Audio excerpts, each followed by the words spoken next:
Magandang araw po mga kapuntos, at sa araw na ito po meron po akong tampok na video para sa inyo at sana ay magustuhan ninyo.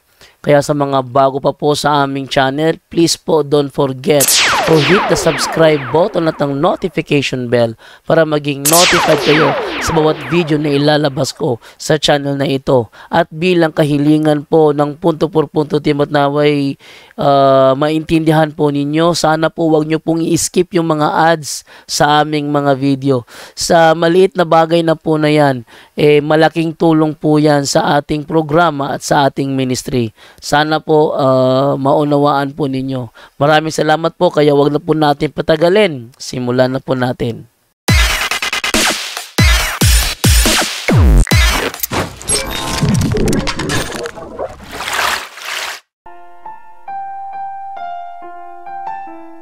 Dito sa ibabaw ng mundo ay may nagsusulputan na iba't ibang sekta ng pananampalataya.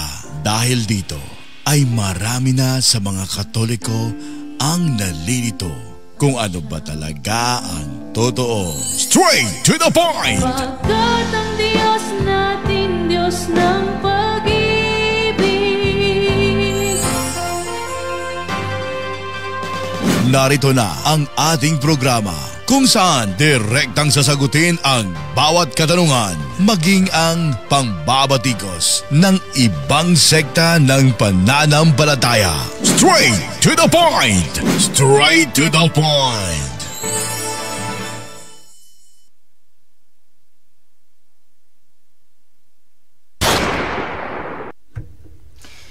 Non inimpusimos liquided versus veritatem sed pro veritate. Kaya di kami magkabuhat bisan unsa nga sukway sa kamatuoran ni Gala. Kamusta mayong buntag ka na tanan. Welcome sa lain natong edisyon sa atong tulumanon, straight to the point. Sa gyapon ning inyong ubos sa sulugoon sa Ginoo Brad Eugene Gapo, Dipinsor Katoliko, pagiguban usab kaninyo karong buntaga. Tak na mga sukintig paminaw, 39 minutos man magalabay alas 7 ka buntagon. Niadlaw ron mga igalang kuan sa tarong adlaw, Biyernes ito sa subay sa tuang gitawag kalendaryo kay usahay malimot adlaw ron mga igalang Biyernes upit sa 28 na sa buwan sa Hunyo tuig 2024. Niya salamat kay sa mga viewers na to dire, kalimot subscribe sa atong YouTube channel Agbay Katoliko. Niya ato ni nga tagag pagtagad mga igala si Pastor Jim kaning mahilig kayo moingon nga bugok nga mga pare ko no, matud pa siya ang mga pamahayag. Ato ni nga tagag pagtagad mga igala usa sa atong mga reels nga yang giribat may tungod aning pagkainahan ni Santa Maria sa atong gitawag simbahan, which is dili nila madawat mga igala nga ang simbahan dunay gitawag uga inahan. Ito ning i-play kadali ning iyang live unya yang reels nya ato ning tagaag pagtagad human aning atong mga pagampo. In the name of the Father and of the Son and of the Holy Spirit, amen. Hail Mary, full of grace, the Lord is with you. Blessed art thou among women, and blessed is the fruit of thy womb, Jesus. Holy Mary, Mother of God, pray for us sinners now and at the hour of our death. Amen. Glory be to the Father, and to the Son, and of the Holy Spirit, as it was in the beginning, is now, and ever shall be, word without end. Amen. In nomine Patris, et Filii, et Spiritus Sancti. Amen. Mayong buntag ka na tong tanan. Anya salamat kay sa inyong pagsunod kahapon. Wa tay live mga igala tungod kay nabisita diri sa atong selebrasyon no, sa kapistahan sa among barangay sa inahan sa kanunayng panabang. Ipaduol sa naton itong kamera kay aron duol-duol ang atong pick up.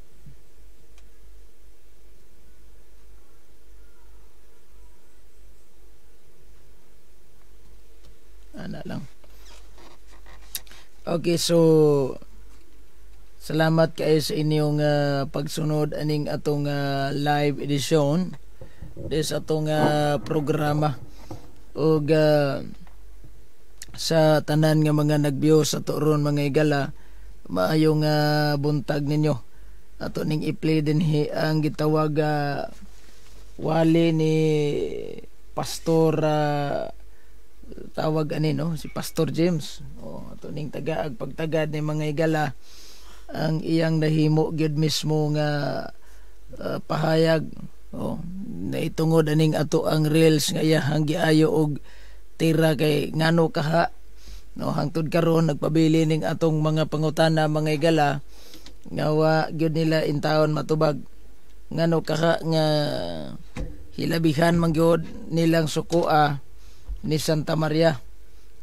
Oni atong gikatingalahan mga igala nganong hilabihan man gyud nila sukua ni Santa Maria. So sa mga nagbiyo na to diya sa atong gitawag YouTube channel, maayong buntag ninyo. Good morning at sa lahat ng mga kalakbay. So actually mga igsoon, pura gikiwahan ko sa ato ang ngalan sa YouTube channel. Primero na tong gama kay kung mabantayan ninyo diya nga to ang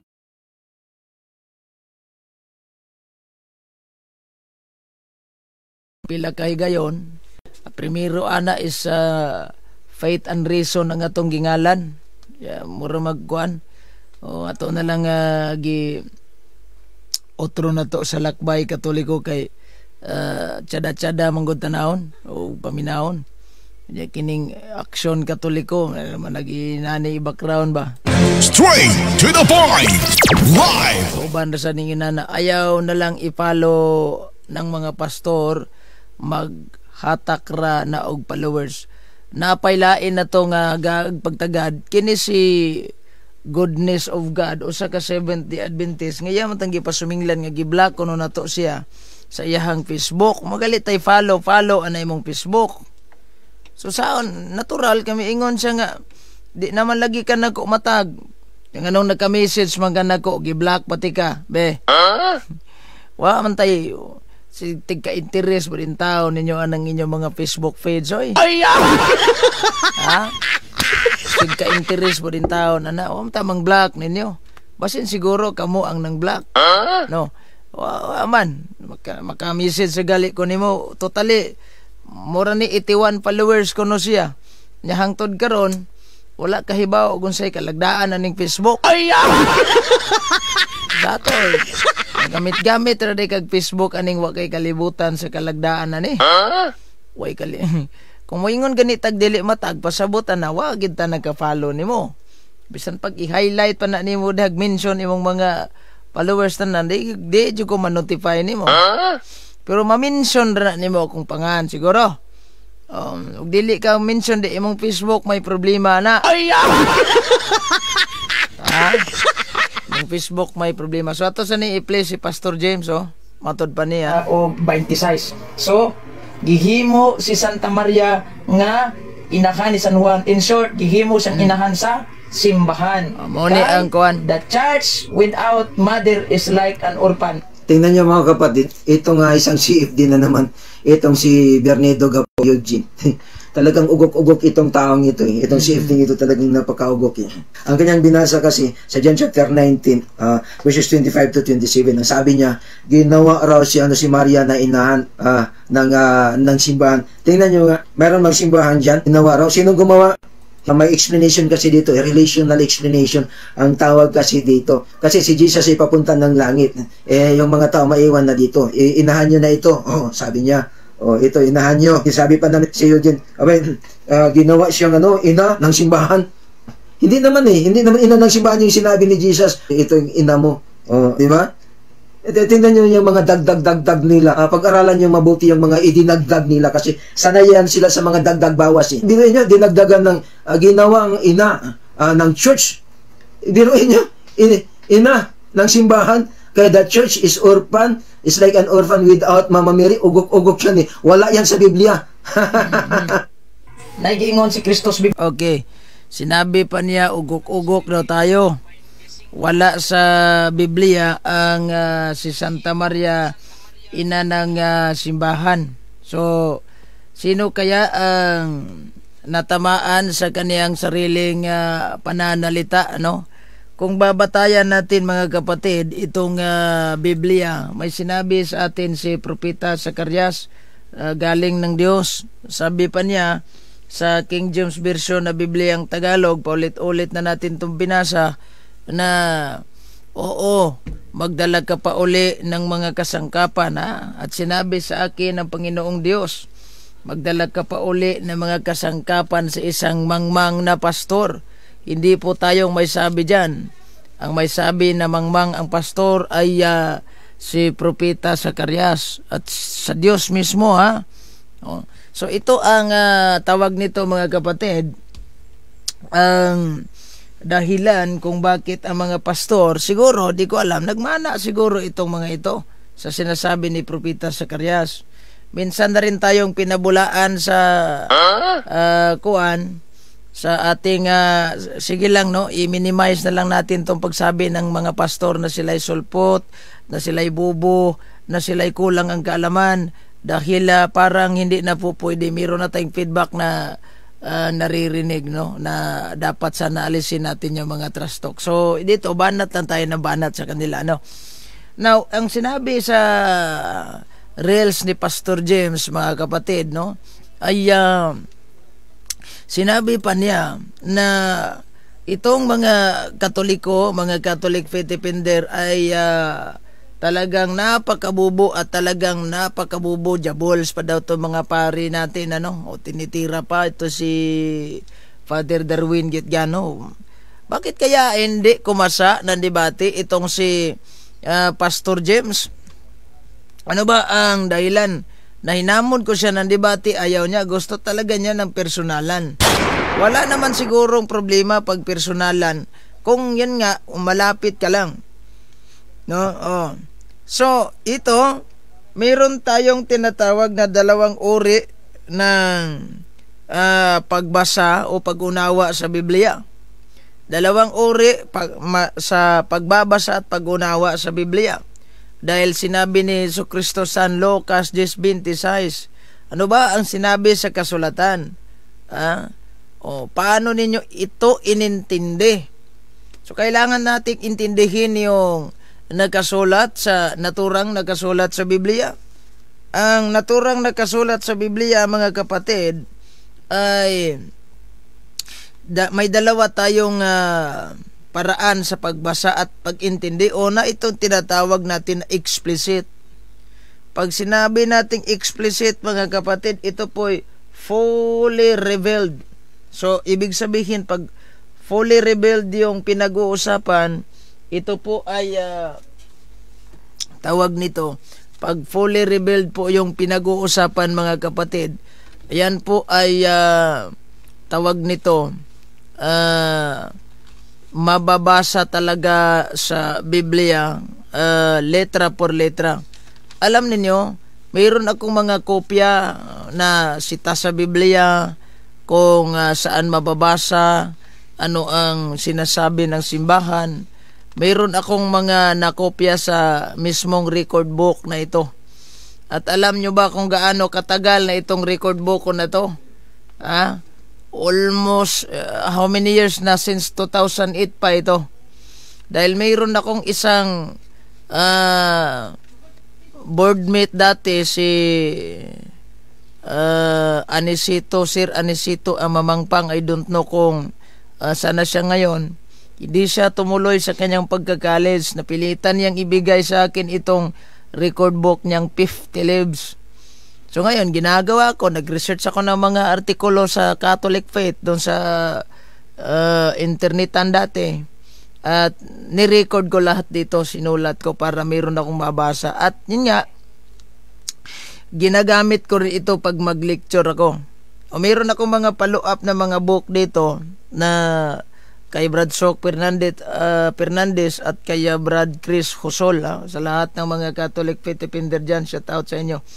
Okay, so ito ay meron tayong bali, gabayan ko po ito, handouts, kumbaga ika nga. So pag magbasa tayo, kasi hindi naman tayo Bible scholar na namemorya natin lahat ng mga Biblia. Mismo nga teachers, nangangailangan pa sila ng tinatawag natin na yung lesson plan. Tayo din, meron din tayong handouts. Okay. So, itong dalawang uri is tinatawag natin na definitos o explicit. Pag sinabi nating explicit, yan pong fully revealed express o yung mababasa talaga letra por letra. Pangalawa, pag sinabi natin na implication or implicit, not expressed, revealed word for word. So, mayroon tayo biblically and mayroon din tayo historically. Kaya nga, pag sinasabi nating kabuuhang pangalan ang hahanapin mo, kung wala, mayroon tayong biblically na nagsasabi at historically na nagsasabi. Kung gusto nyo ng letra por letra, talagang doon tayo sa explicit. Itong nangyari kay Mother Mary na sinabing ina ng ating simbahan, hindi po siya ni-revealed talaga letra por letra. Ang sinabi talaga, Mother Mary is the mother of the Catholic Church. Wala namang sinabing Bibliang ganun. Walang binanggit. So, ano ang batayan natin is tawag nito is implication or implicit. So, paano naging ina si Santa Maria sa simbahan? Ito ang gagamitin natin ang Bibliang Protestante, mga kapatid. Basahin natin ang King James Translation ng tawag nito sa doon sa sulat po ni San Juan 19:26 hanggang 27. Basahin natin to. Ito ang sinabi ni San Juan. Nang magkagayoy, sinabi niya sa alagad, narito ang iyong ina, at buhat ng oras na yaon ay tinatanggap siya ng alagad sa kanyang sariling tahanan. Tingnan ninyo, sinabi pa, sinabi at magkagayoy, sinabi niya sa alagad, narito ang iyong ina. So, si San Juan na nandun, na isang alagad ni Kristo ay sinabihan, narito ang iyong ina. So, saan ba, paano naging ina si Santa Maria kay San Juan? Kung sabihin natin na walang ambag si Mother Mary sa simbahan, paano siya naging ina ni San Juan? Sa anong paraan? By spiritual, hindi naman siguro by biological, dahil in the first place, kahit kailan, hindi naman binuntis ni Santa Maria si San Juan. Hindi naman binuntis si ni Santa Maria si San Juan. Ngayon, diyan klarong-klaro si Kristo po ang gumawa ng kay Mother Mary. Siya mismo ang nagbigay ng titulo na gawin siya ng ina ng simbahan. Diba kasi sa kultura po ng mga Hudyo, pag ikaw po ay may kapatid, hindi mo yan ipagpaubaya ang iyong ina sa mga ibang tao. Sa kapatid mo yan ipaubaya. So, siyempre, alam naman natin, pwede lang itong mga pastor, no, na alam naman natin na ang si Kristo, wala talaga siyang kapatid sa laman. So, ibig sabihin, meaning to say, pinaubaya niya kay San Juan. Si San Juan, dapat nating malaman na sila yung mga unang membro po ng simbahan na itinatag ng ating Panginoong Jesucristoan. Besides, sinabihan niya, narito ang iyong ina. So, nagawa siyang ina ng ating simbahan. So, kaya nga, nakatanggap si Mother Mary ng titulo, Mother of the Church.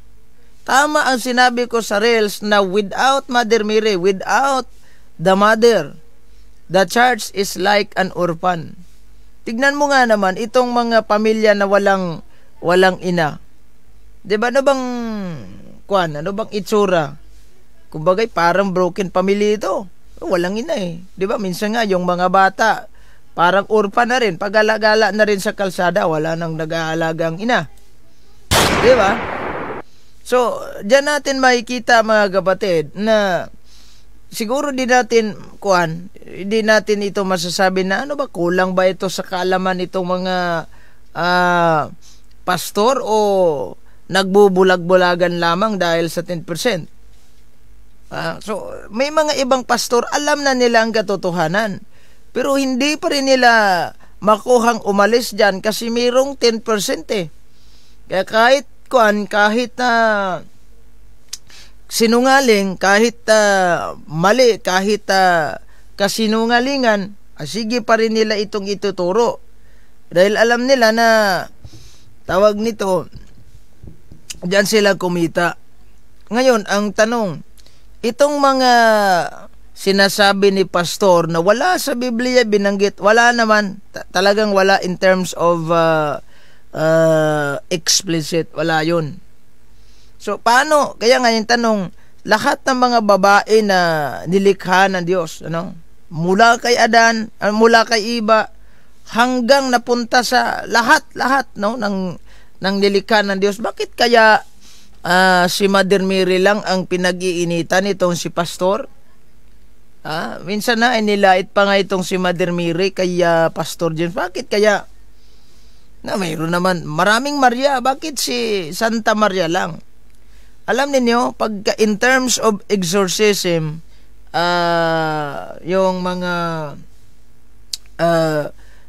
poses, talagang magsasabi ang demonyo sa mga poses na taong na takot kami kay Mother Mary, ayaw namin yan.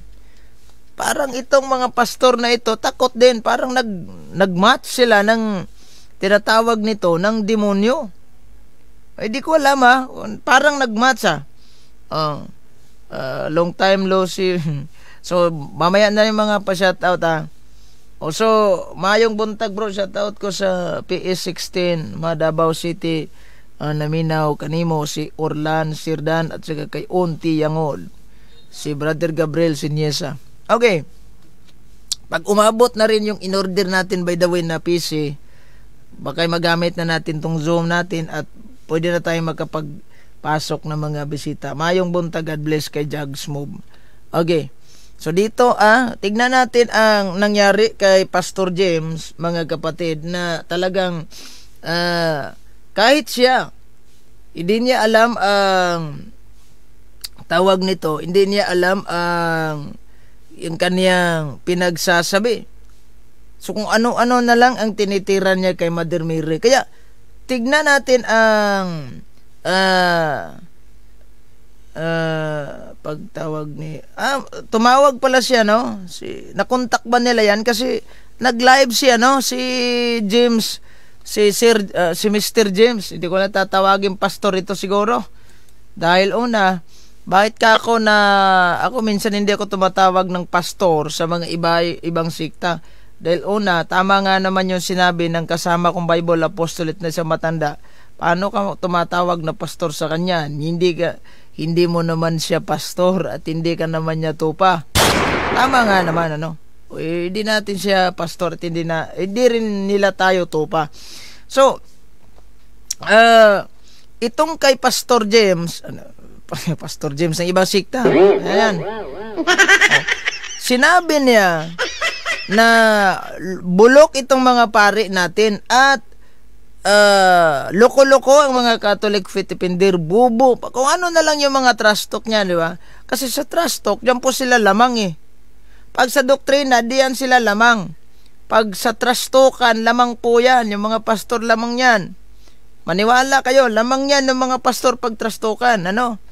O kaya tayong Katoliko, nag-resback ako bilang trash talk na rin, pero hindi naman ganong karagid. Pero nga, binabalaan na tayo sa ating mga kasamahan, na alisin na yan. Sige, alisin na lang natin yan, Pastor Buang Poryagaba, si Alma Birador, Brother Esteban ni Arda. So, sinabi, mga bubo, mga baliw, mga Catholic Fitipider, mga bubo, jabols ito mga pari, lalong-lalo na raw kaya Father Darwin Gitgano. So, ngayon, ang tanong is, kung sasabihin na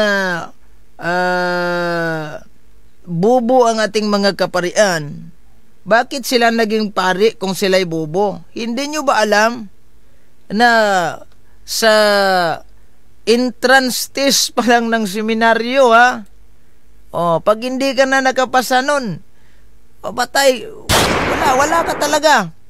Diyan pa lang ha. So ilan bang taon mag-aral ang ating mga kaparian? Kung sa seminaryan ako, dati akong seminaryan ex-seminaryan sa Corieso Seminary, Dipolog, Santa Filomena. So isang taon tayong nag-aral. Hindi po biro ang mag-aral bilang isang pari. Yung mga kaklase ko nga naging pari na ngayon. Yung mga kaklasmate ko naging pari na. So maliban na lang doon sa mga nag-aasawa. Pero alam nyo, doon pa lang sa tinatawag natin na first step, ikaw po'y tatawaging pre-college. Kapag ikaw po ay dito sa amin yan, sa Corieso, kapag ikaw po ay nakatapos na ng kurso, halimbawa tapos ka ng education, nagtapos ka ng engineering, nagtapos ka ng commerce o kung ano man yung 4 years degree na nahawakan mo, pag ikaw ay nag-proceed ng seminaryo, ang tawag doon is pretio. So mag-aral ka muna ng 2 taon doon sa loob ng seminaryo, sa pretio. At pagkatapos naman sa 1 taon, di ba may bakasyon yan, bra? 2 buwan. Yan po yung tinatawag namin na exposure. So bali, tingnan nyo lang yung schedule nyo kung saan parokya kayo i-assign. So exposure, doon kayo mag-serve sa pare. Parang pare na rin kung baga, no? O mag-serve sa pare at saka puntahan yung mga kung saan yung mga kapilya. So kung ano yung mga gawain sa parokya, gawain sa kumbento, tutulong ka rin. At pagkatapos nun, mayroong mga sobre na yung pinamimigay para sa sa seminaryo, ano? So kahit nga yung seminaryan, walang makuan yan. So hindi basta-basta yung magpare. Pagkatapos ng 5 years naging philosophy ka. Mag-aral ka rin ng 5 years for theology. I think 5 years yan. Ano? Yung theology dati sa proper course sa ating mga kaparian. Pero ano bang nangyari? Bakit ba sasabihin bubo yung mga pari? Hindi nga ako nakapagtapos. Dahil una, hindi ko kinaya yung mga subject doon. Kinaya, hindi biro yung magpare. Kontra lamang itong sa mga pastor na may iba, nakabasa ng Biblia, kinabukasan, pastor na. O pwede ba yon? Mga self-interpretation sa Biblia, delikado ho yan. Hindi, kahit kailan hindi tayo tinuruan ng ating Panginoong Jesucristo. Even yung mga apostol, hindi nagtuturo sa atin yung mga apostol na pagkabasa mo ng Biblia, i-self-interpret mo. Yan po yung mga nangyari Nag-self-interpret yung mga pastor at nagtayo na ng kanilang sariling simbahan. Di ba? Self-interpretation. Nakabasa ng Biblia, ay ito na siguro yung tunay na tawag nito. Kasi nakabasa Di ba? So mahirap talaga. Walang sinabi sa atin ng Panginoong Jesucristo, walang sinabi ang mga apostol na kailangan nating mag-self-interpret of the Bible. In fact, sinabi pa nga ni San Pedro na hindi po pwede yung mga self-interpretation. So pag sinabi nating Mary is the mother of the church, totoo po yan. Si Kristo po mismo implicitly, hindi explicit implicitly nagsabi. Hindi man yan binanggit direkta ni Kristo na ikaw po ay gagawin kong ina ng aking simbahan. Well, in fact, sinabi niya na narito ang iyong ina. Ang sinabihan niya dyan si San Juan. So ano bang klaseng ina si Santa Maria kay San Juan? Hindi naman binuntis ni Santa Maria si San Juan. So, ibig sabihin, ginawa siyang ina sa ating simbahan kasi alam ni Jesucristo na the church without mother is like an orphan. Kung mayroong ama, God the Father, mayroong anak, mayroong Holy Spirit din, may ina na mag-aalaga din. Di ba? Sino ba yung nag-aalaga sa atin? Sa ating mga kaluluwa na mapapalapit tayo sa Diyos. Mahiwalay tayo sa kasalanan. Sino ba yung nag-intercede? Hindi lang yung kasal sa kana yung batayan natin na yan yung makikita natin na intercession, kundi yung pagtanggap mismo ni Santa Maria sa pakiusap ng Diyos sa kanya. Di ba yung sinabi ng Anghel Gabriel na maglilihi ka ng isang batang lalaki? Well, ang sabi ng mahal na birhen na paano ito mangyari? Di ba? Wala akong kwan. I am the handmaid of the Lord. Be it done unto me according to your word. Yung pag-uupo ni Mother Miriam po, yung pagsisimula niya na siya po'y pumagitan sa tao. Kasi kapag wala si Mother Mary, I don't know, wala sigurong Kristo na magiging tao, mag-exist sa mundo. Kasi sino bang babae na qualified dyan? I think hindi naman qualified yung mga asawa ni Pastor. Hindi naman qualified si Ellen White o yung mga babaeng mga founder ng ibang sikta. Hindi naman, di ba? So, yan ang kung titignan natin mga kapatid, itong trash talk ni Pastor, sa totoo lang, dyan siya lamang sa trash talk. Minsan na nga, inamon siguro ito ni Brad Wendell Talibong. Di ko lang alam, di ko na-update. Pero yung nag-live siya, pumasok ako sana sa live niya. Kaso ayaw niya. Sige, magtanong ka lang dyan ang magtanong. Sa comment section, wag sa live ko. Kasi, bakit ba kasi, sa live niya ay, tawag nito, yung, ayaw siguro niyang matanong ng undaspatan, Kaya, comment section na lang dahil sa comment section, pwede naman niya hindi basahin yan. Mayroon man siyang binasa siguro, hindi niya tatapusin. So,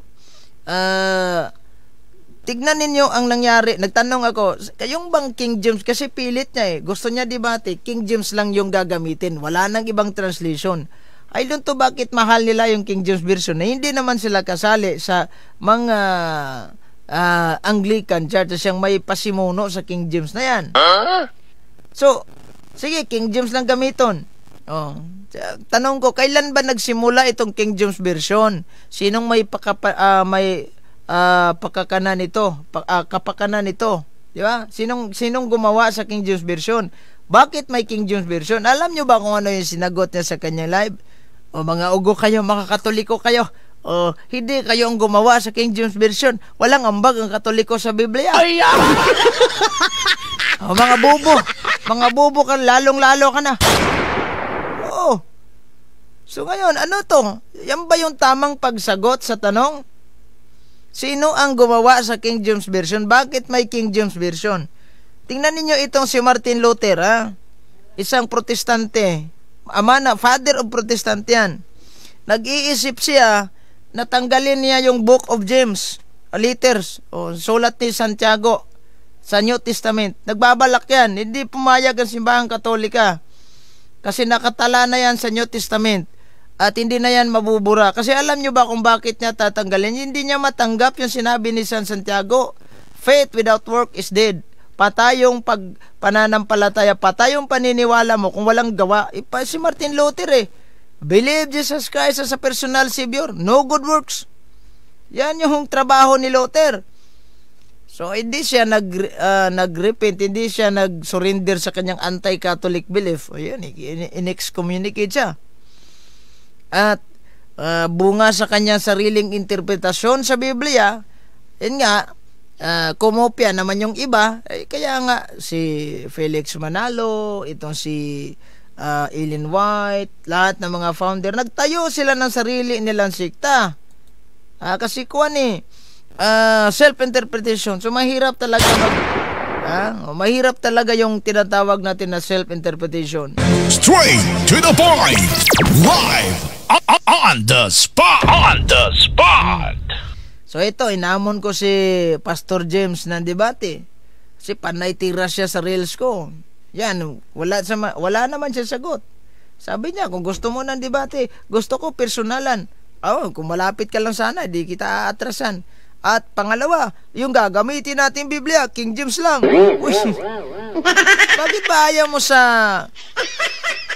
ibang translation? Meron pa nga siyang binasa Alam nyo, nakakatawa itong si Pastor James. Nag-present siya ng dokumento niya, bond paper.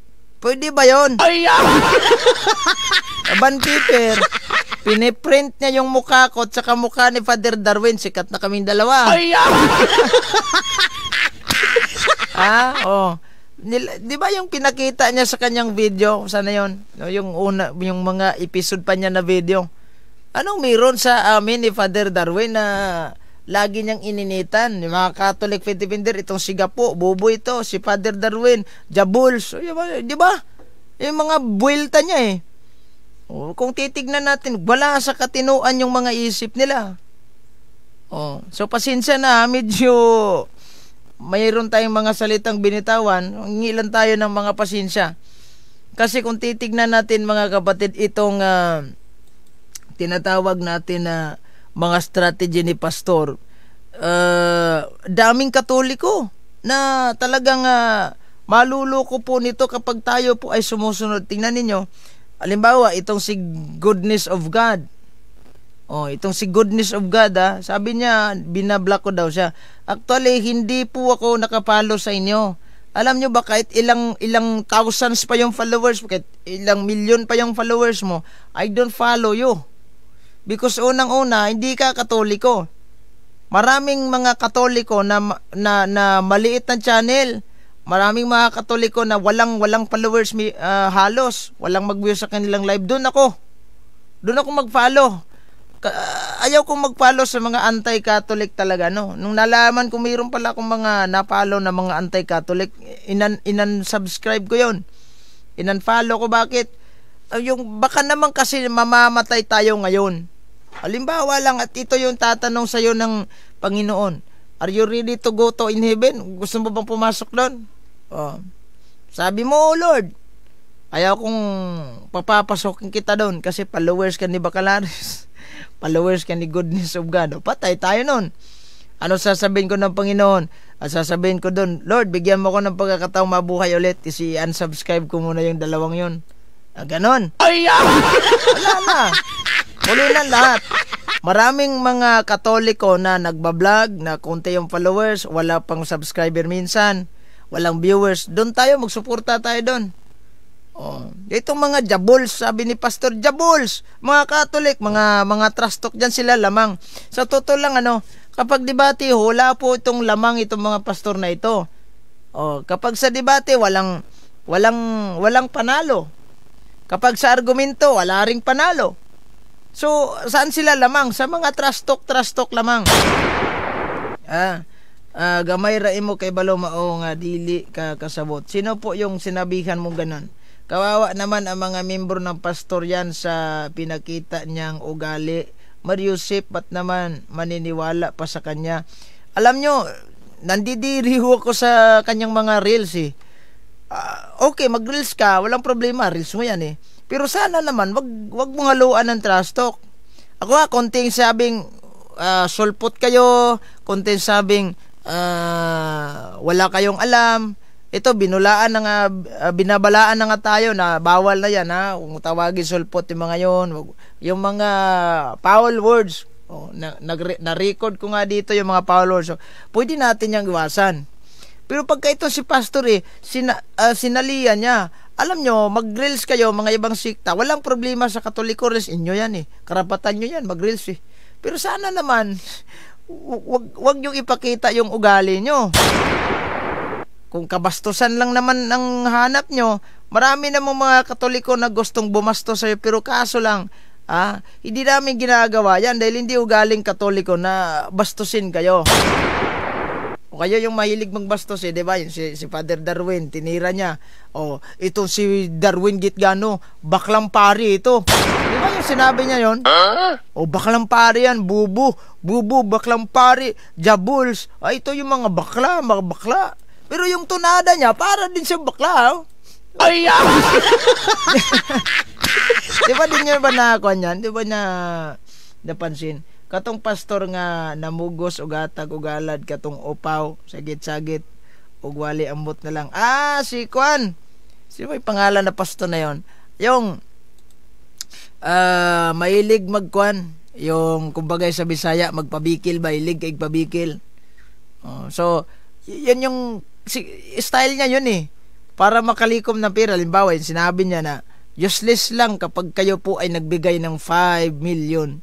Aanhin niyang 5 million kung patay na ang pastor mo. Nakalamay na si pastor. Nasa ataol na si pastor. So, ngayon pa lang magbigay na kayo. Magbigay na kayo kay pastor. Good morning. Nangaunta bago lang me out sa work. Salamat po si Brother Jabel Mix TV. Ingat po kayo dyan ha. Si Pretty Marshall. So balik na tayo sa ating Tagalog section. Dahil napansin ko dito, mayroong mga viewers natin na Tagalog na hindi na nanonood sa atin dahil hindi daw nila naintindihan. So balik na tayo sa Tagalog kasi nagbibisaya tayo dahil may mga Bisaya naman na hindi Tagalog, mga nasa bukid na naniniran. Dilubong ang pastor sa Catholic na lobnganan. So ibig sabihin wala talaga silang sariling minteryo. Mayroon akong isang post ng 70 Adventist, nalimutan ko yung pangalan nun, babae yon, I think si Extenga ba yan? Na puro daw claim ang Katoliko. Kiniklaim atin yung Biblia, claim atin yung sementeryo, claim atin lahat. Wala daw tayong pagkakaiba sa demonyo kasi nag-claim daw yung demonyo din. Actually, mga kapatid, ang demonyo nag-claim siya. Wala siyang ebidensya na kanya yon. Pinakita niya ang lahat ng mga kaharian, lahat ng yung nakita sinabi niya ng Panginoon. Kita mo yan? Iyo na yan. Iyo na yan. Sayo na yan. Kapag ikaw po'y luluhod sa akin at sasambahin mo ako. Sabi talaga yung kwan sa demonyo, no? Yung invitation niya. So, ang tanong, may ebidensya ba yung demonyo na kanya yon? Wala, di ba? So, ang tayong mga Katoliko, of course, inangkin natin na minteryo. Atin yan eh. Lalong-lalo na pag private cemetery nakalagay na Catholic cemetery, atin yan. So, may mga ebidensya tayo. Biblia, may ebidensya tayo. Church, na tayong tatag ni Jesus Cristo, may ebidensya tayo. Ito mga sekta na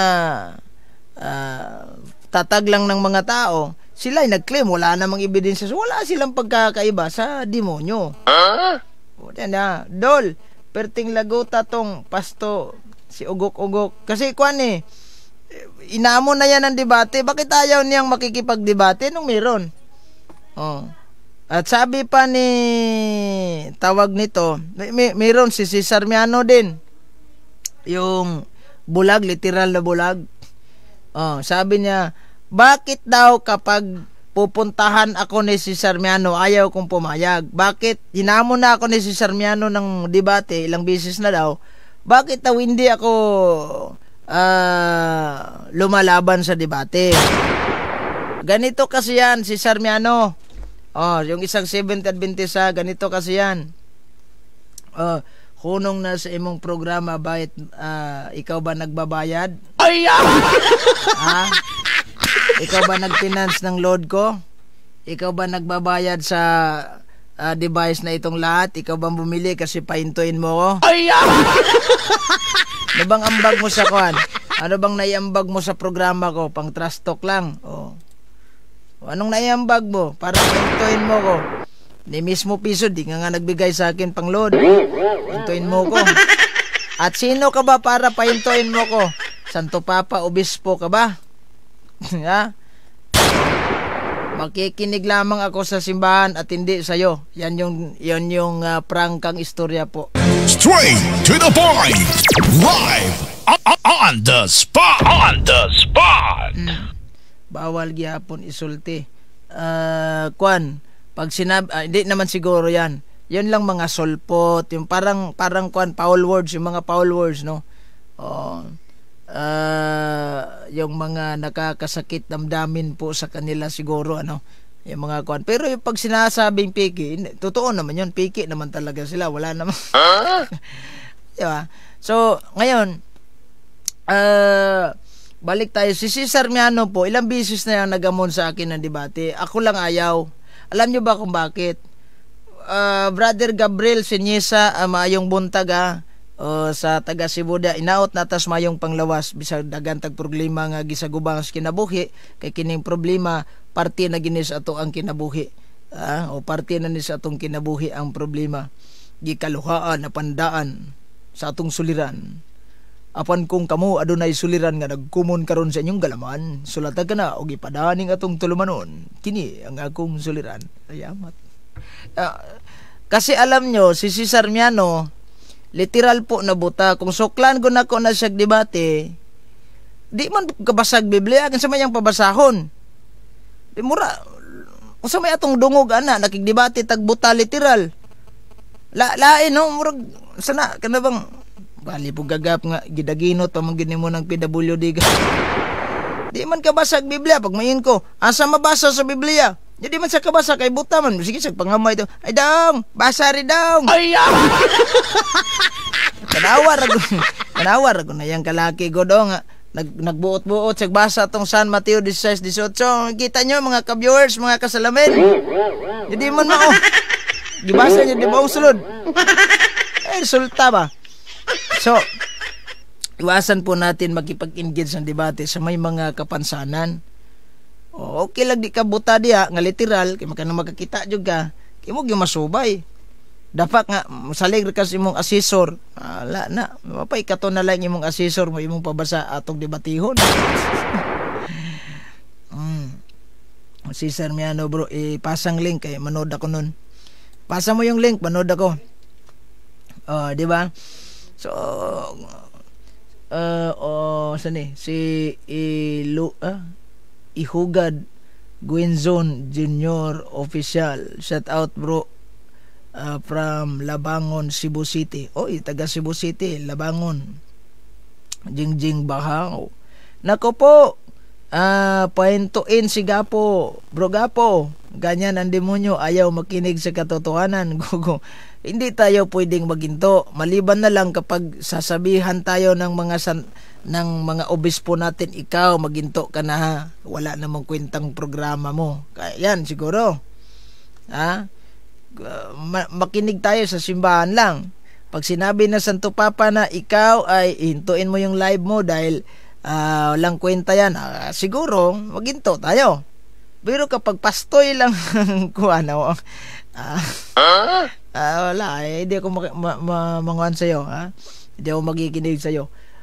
Good morning, si Yads Giselle Alcuizin Lang Martinez. Mayroong nagtanong sa akin, Brad, pwede ba ang live-in na mag-take communion? May mga senaryo pala, by the way, na maraming mga live-in na nag-communion sila dahil hindi nila alam. So, mayroon tayong ignorance of the law, excuses no one kung sa dito. Pero mayroon namang sinasabing, every general law, there is an exemption. May mga exemption kasi hindi nila alam eh. Alam nga naman kasi pipilit mo. Na ikaw ay nagkasala, alam ko ba yun? Di ba yung ganon? So, kapag ikaw ay alam mo ang katotohanan, kasi pag live-in po, di po pwede tayo mag-take communion. Yung live-in please naman. Okay. Si Sister Tano is watching. Good morning bro. Salamat po sa inyo. Naipangutana ba, Pastor Pod? Kana ba daw piyesta angay ba i-celebrate parihas atong Juan? Basa biblical ba daw? In terms of biblical, mayroon tayong mga kapiyastahan. So mamayang hapon na i-reserve ko yan.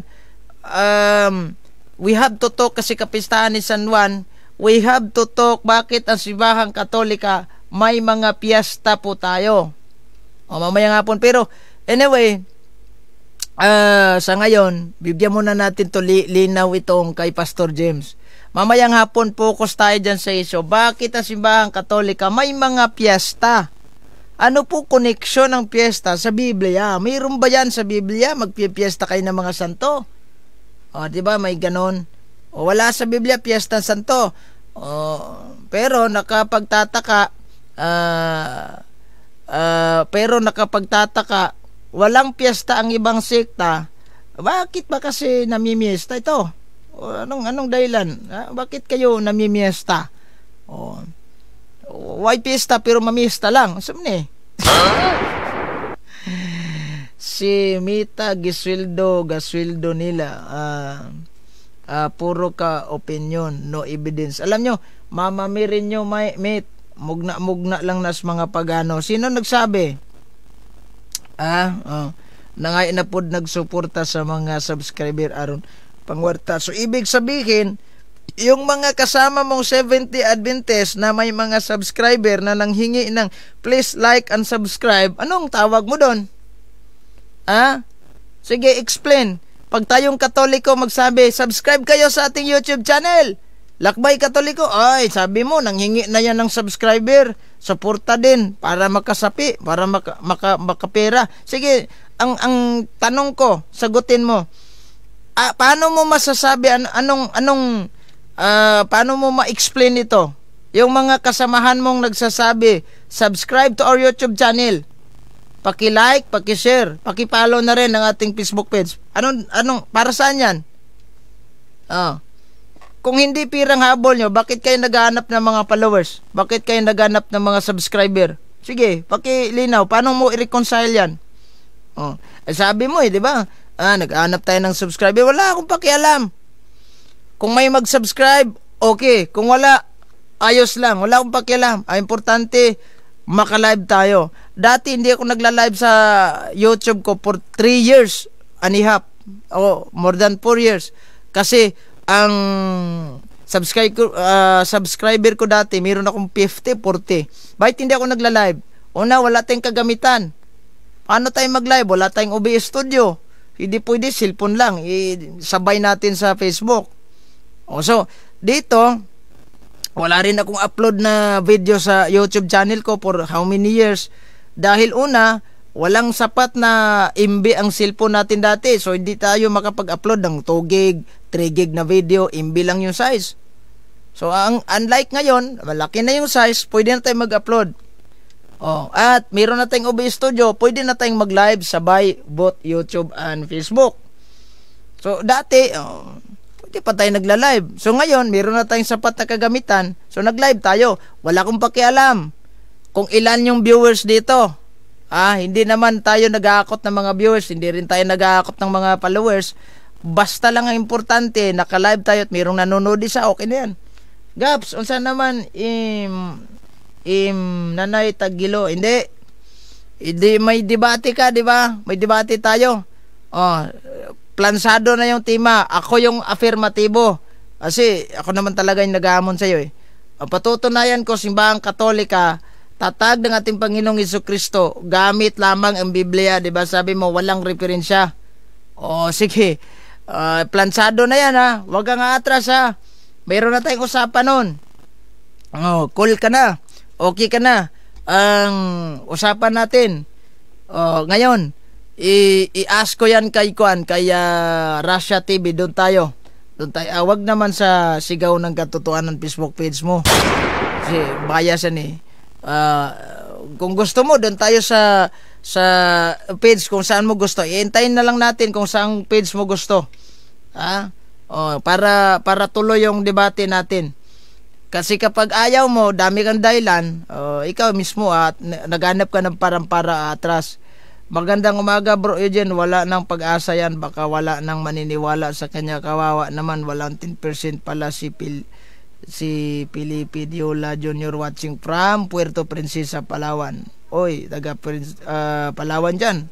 Kamusta? Dinaong na raw kayo ng balita o dinaong na raw kayo ng mga worship dyan?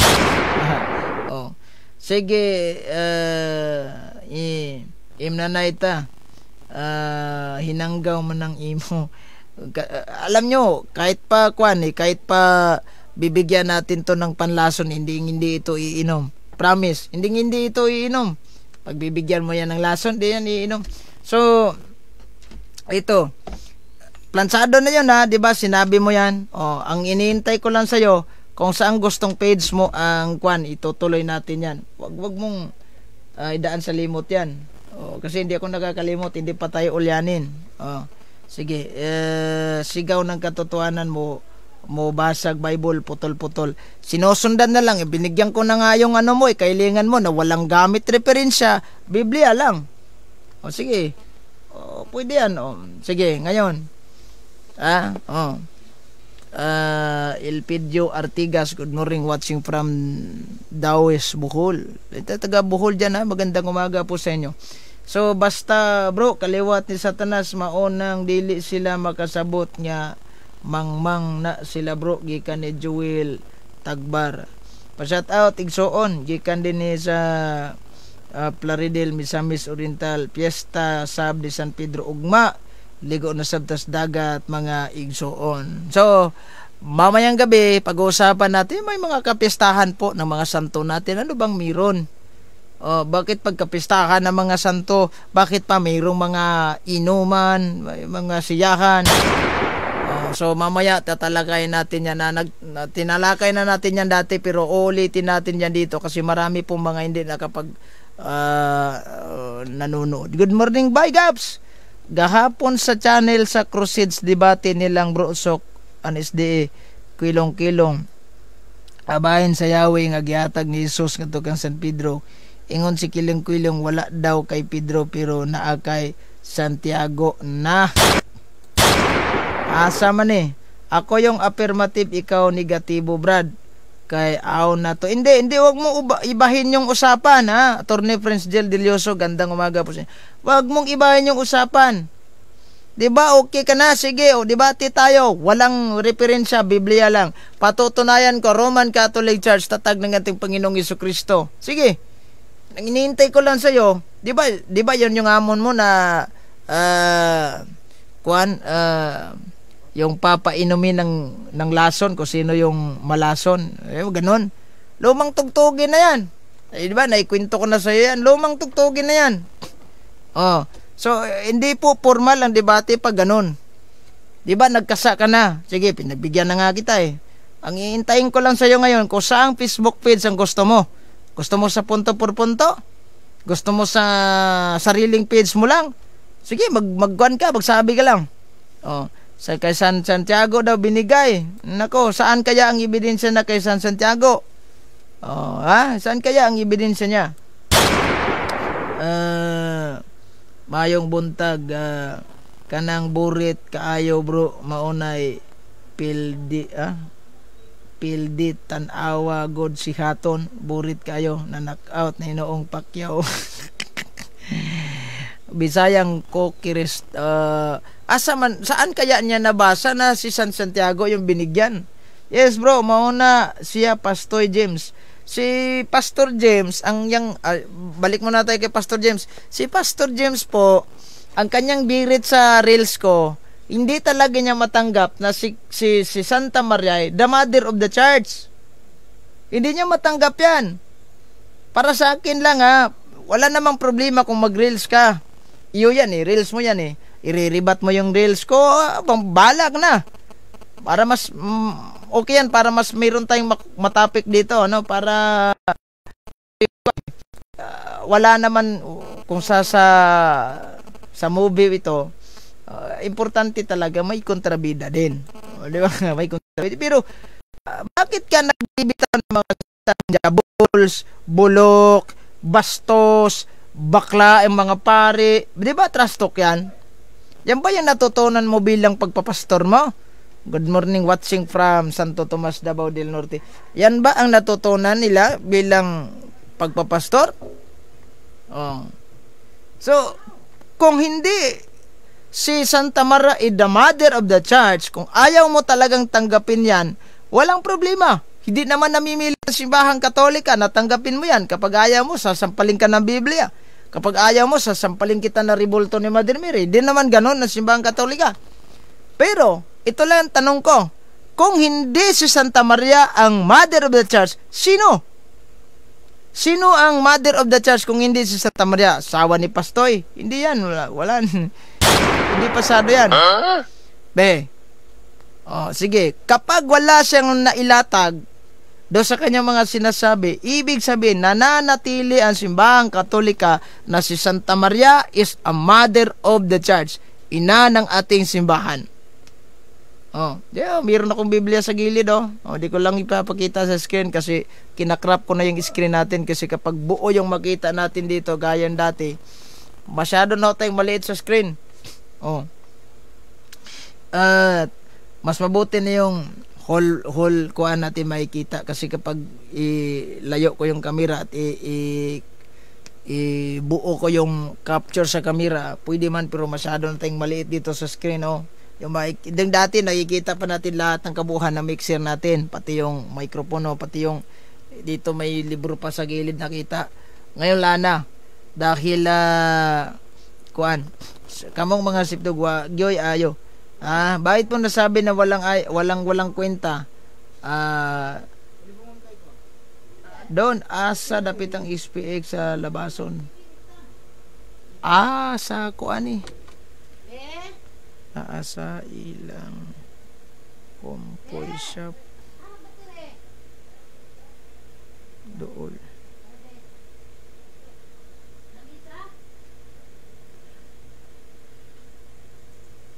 Okay. Nasa ilang umpoy shop dool. Naikuan dia katong karaan nga Western Union ada ilang opisina. Sa dapit na ng umpoy shop. Dili.